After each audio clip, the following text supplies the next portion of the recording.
Depuis 33 ans, il gravit les échelons à l'Université de Sherbrooke. Il a succédé il y a un an à Pierre Cossette. Je parle bien sûr de Jean-Pierre Perrault, recteur depuis une année maintenant. Bonjour, Monsieur Perrault. Bonjour. Bon premier anniversaire. Merci, c'est très gentil de le souligner. Si on avait à décrire cette première année-là en un mot. Expérience. Expérience positive? Je me plais à dire que je reviens tous les lundis matins avec un grand sourire. Un recteur d'université comme celle de Sherbrooke, qu'est-ce que ça fait? C'est un chef d'orchestre, tout simplement. Mais il faut une maudite bonne chorale puis de bons musiciens pour que ça fonctionne. Puis à l'UDS, ça fonctionne. Quels ont été les défis lors de cette première année? Et on avait un enjeu qui était budgétaire, mais toute la communauté s'est mise à travailler ensemble et ça va beaucoup mieux. Vous aviez quand même un déficit de 22 millions de dollars. À l'heure actuelle, on en est où? On a mis un plan de redressement et de développement. On a réduit les déficits de 50 %.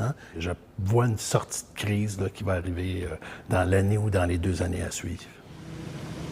La vie étudiante ici, elle est en pleine croissance et ça vous nuit en quelque sorte. C'est un peu paradoxal au niveau des investissements du gouvernement. Vous avez une bonne compréhension, en fait. Le gouvernement avait adopté le financement universitaire de manière à protéger les décroissances.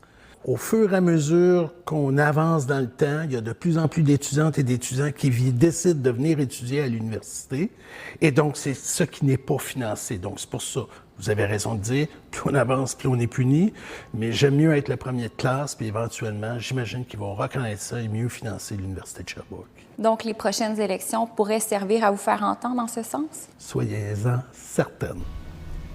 Il y a eu un moment très important cette semaine, le dépôt de ce plan stratégique qui s'appelle Impact 2030.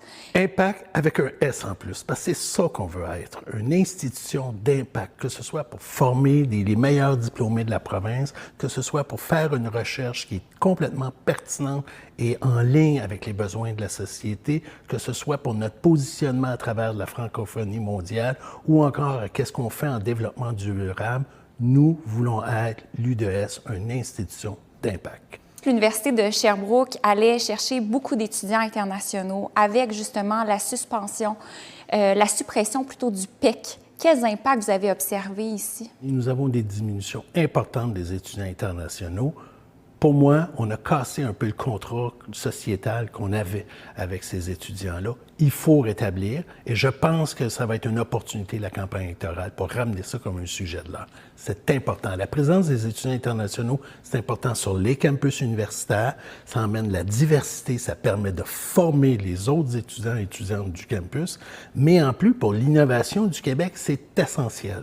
Quand vous rêvez pour l'Université de Sherbrooke dans les 5 prochaines années?